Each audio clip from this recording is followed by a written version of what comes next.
Hello everyone, it's Shel from Paper Rock Studio.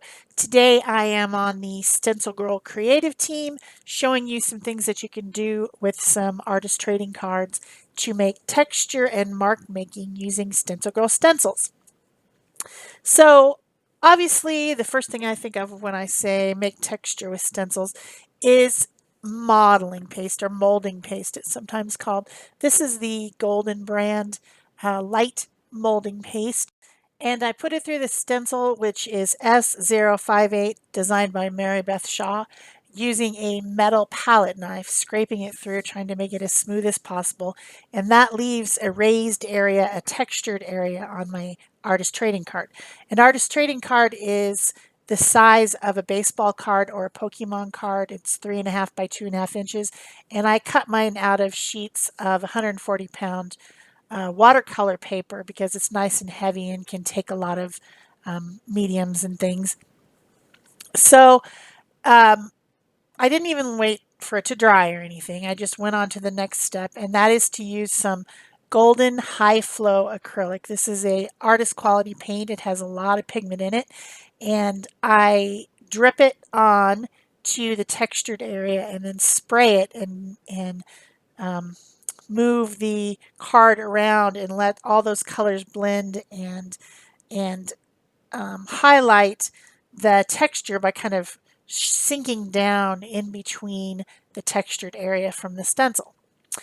I also did some mark making with the leftover wet paint onto another card, using the edge of a card and just making some lines and hash marks with it. That's some mark making. Remember, we're doing texture and mark making this month.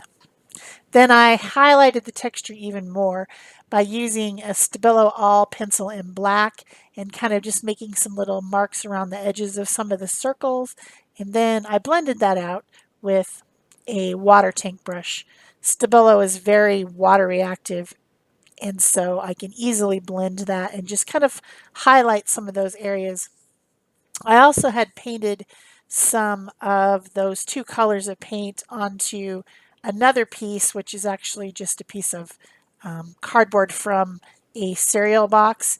And I'm making some shapes that are similar to the ones on the stencil. To me, they look like pebbles or river rocks or something, smooth rocks. So I cut a couple of them out of the piece I did the mark making on. I cut some out of the pieces that were painted, and then I also cut some out of some black cardstock, a scrap. I'm going around the edge of everything with a brush marker to make sure that the edges don't show up white when they shouldn't. They should be black all the way around. And then I'm adding even more texture, and this is another way to add texture to a project by making it stand out from the background by using some foam tape or foam squares. This is sticky on both sides. These are already pre-cut into a couple different sizes of squares, which makes them easy to use. The only thing that's not easy is peeling the stupid peeling off. It drives me crazy. I put some of them up on the foam squares, and then I put some of the rocks or circles or whatever they are right onto the card so that we get some dimension and some texture. One little tip, if you're using dark colors like that black, the foam square is white and it will show if you have the card tilted at all. So I like to take a brush marker and just color the edges of it so that the edges of the foam square are black as well, which makes me less crazy. So once I got everything either put down with foam squares or put down with glue, then I'm taking some, oh, I guess I still needed one more. I must have needed one more. Oh, I did. Okay. I needed one more green one down there just to make it look normal. Then I took some stick-on gems in that same olive green color, some turquoise and a black one, little gems, and stuck those on just to add even more texture or dimension. Added some splatters because I like splatters and I think they create visual texture. They break up the colors and make it a little bit more random. And then to finish this one off, I put the word explore from one of the um, Tim Holtz sticker packs that I have, because it reminds me of a stream and the water running over a stream of polished rocks. So that was ways to create texture on the first ATC. The next one, I am using a different stencil. This one is designed by Ward, and it is S008. It's a starburst or sunburst type looking thing. It reminds me of a sun. And sunshine is, something that's a very common theme where I live in Tucson, Arizona, because we have a lot of sun. So I decided to make some sunny cards. This is some highly concentrated watercolor, and I used a little bit of orange, a little bit of yellow, a little bit of red. Here's a little bit of white gesso. But the thing that I wanted to show you, a way to make marks with stencils, is to use up whatever's left on the stencil and use it kind of like a stamp or a monoprint. Obviously, I have two cards here that look very different. One's the reverse, and one is the the way the stencil looks.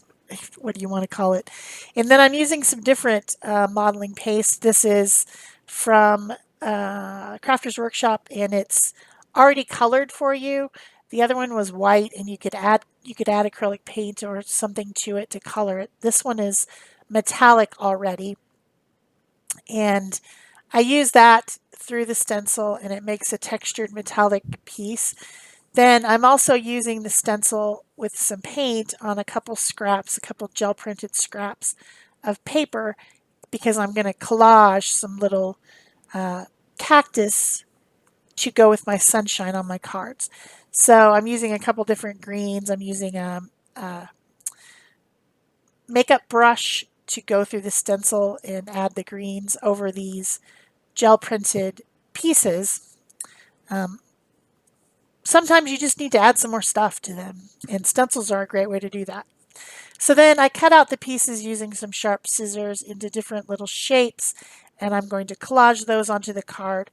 I'm using gloss medium. This is the Deco Art gloss medium, because the raised area there that I put through the stencil with a palette knife is shimmery or shiny. It's metallic.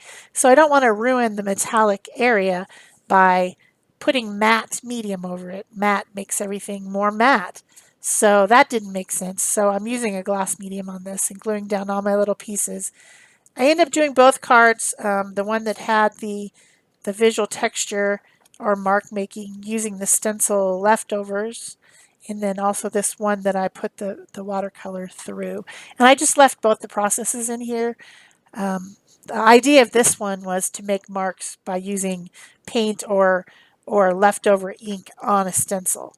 But, even if you're just stenciling along with regular paint, you can turn it over and make a mark on a scrap piece with the leftovers. It helps you kind of clean up the stencil a little bit, and it makes a mark. So this one is the one I was talking about. It's got the leftover watercolor as a mark on it. And then I'm also going to use some of that Crafter's Workshop. This one's copper color. The other one was called Antique Gold, I think, or something like that. But making the sunshine through the stencil with the molding paste or modeling paste, which gives a textured area. And then to finish these up, I'm using a white Posca pen to make like little spines and highlights and things, and little dots to represent the spiky things that every plant we have in Arizona has, pretty much, even the trees. Then I'm using my set of Faber-Castell pit brush pens and a water brush to add just a little bit, a few more things on there.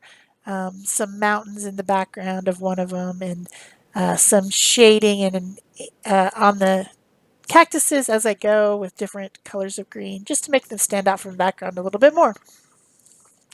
So the reason I'm doing artist trading cards for this challenge in July is because I actually made these in June because all this stuff has to be done in advance. And we were having the artist trading card a day challenge all of June where you made an artist trading card every day. So these are some that are left over from June, even though I know it's July now.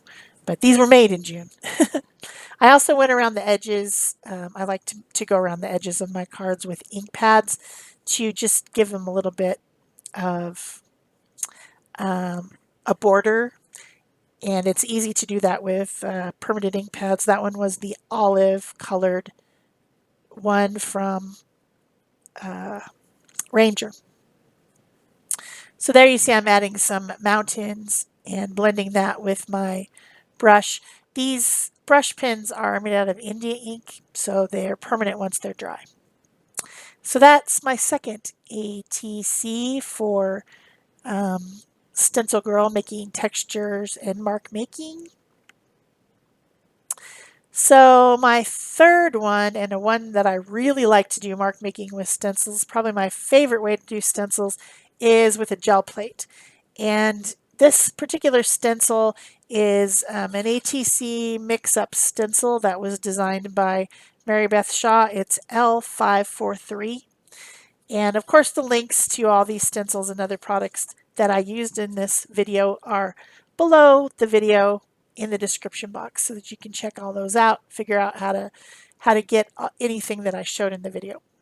So the first thing I did with my gel plate is I put some black on there with a brayer, and then I put the stencil down over it, and I used a piece of scratch paper to press down and pull up some of that black off the inside of the stencil. The stencil's still on there. I haven't removed it. And then I wanted to clean it up even a little bit more and kind of create a halo effect. So I put a little bit of white on there too over the top of the stencil, and I pulled all that extra paint up with scratch paper, scratch deli paper that I have. It's my underpaper that I used. Then I'm using some PBO Dyna iridescent paints, and I'm putting them here and there with my 2-inch brayer. This is a small brayer, and filling up all that space with the shimmery paints. Then as I'm doing that, I am rolling it off on my underpaper, which is a deli paper, and I actually end up using that. And here I am mark making again. I use that too on some of that scratch paper, and also kind of cleaning up the stencil a little bit. So then I pick up all these layers of paint onto my 2 black cardstock ATCs by putting a very thin layer of black over everything, putting my ATCs down, pressing them down, and then peeling them up. And what I end up with is kind of a reverse of the stencil on there in black with this shimmery paint. So then I wanted to create some texture, so I took that piece where I had rolled off my brayer to clean it, and I'm wadding it up, just wadding it up, and that creates texture by making it wrinkly. This is deli paper. It's a thin, lightweight paper that's slightly translucent, and so it just looks cool to wad it up like that and give it a little bit of crinkle. And then I cut it into some kind of thin strips that are curved somewhat so that I can glue them on the card, imitating the stencil design. I don't want to smush the texture that I've created, so I am very careful to stick these down with just glue. I didn't want to, take a brush and brush them down and press them down because it would have ruined all the texture. So I'm using just some tacky glue to glue them down, and putting them along some of the shapes that are similar, these curved shapes that are from the stencil. It's a cool stencil. Really cool. I like it. And in this stencil, there are 9 different designs. So if you don't like this particular one, there's 8 others that you can use on any ATC that you have. And they have a lot of ATC mix-ups designed by different designers for StencilGirl over there on the website. So once I have those down, I think that's pretty cool. I'm making sure that they are remaining crinkly so that that texture shows that I'm building. And then I'm like, okay, now what should I do? So remember, I had cleaned up the stencil and made a mark on a different piece of scratch paper with the black part of the paint that was left on. I cut a little square out of it, and then of course it's deli paper, so I need to make it thicker with something. So I just have a little scrap of cardstock that I glue it down to. And then I decide that's going to become a textural element of my card. But it needs some color, so I take the same PBO Dyna iridescent paints and I paint in some of the stripes with the different colors. I have a pink, an orange, a teal, and a green. And so I just paint them with a brush. I'm trying to be somewhat careful, but not super fussy, because I think I'm going to end up using a marker as well, which I do. I end up going around the black lines, going around the lines with a black marker. There we go. It's the same black Indian ink brush marker that I used to color the foam squares on the last one. And I'm actually going to put this little square on some foam squares again to make it stand out from the card. So that is my plan. So now I'm doing the lines, just drawing along the lines. I didn't have to do it, but I just thought it made it more dynamic looking. I felt like the lines were just a little bit fuzzy because that was a mark making print. I wanted them to stand out a little bit more. So then I put some foam squares on this, I color the edges, I stick it down, and pretty happy with it. Still not sure exactly where I'm going with the composition though. I need something else. So I find in my stash a an arrow. It's made out of grunge board. It's a grunge board arrow. And I paint that black and attach it. And then to me, this particular stencil design, although it's very abstract, reminds me of a map. Roads on a map is what it looks like to me. So I thought an arrow was appropriate, go this way. And then I also put the word wander on there. Not all those who wander are lost. I love that particular saying, but I just put the word wander from that same Tim Holtz sticker words, just to get my thing across. So I hope you've enjoyed this video. If you have, remember to give it a thumbs up, leave me a comment or question below, subscribe if you haven't already, share, and of course, in the links below the video, there's a link to the blog post, which also has Peg Robinson's projects. We collaborate for the team. So you can go and look at the blog post, and there's lots of stuff on their blog that's interesting and fun to look at. So that's it for me. Thanks. Bye-bye.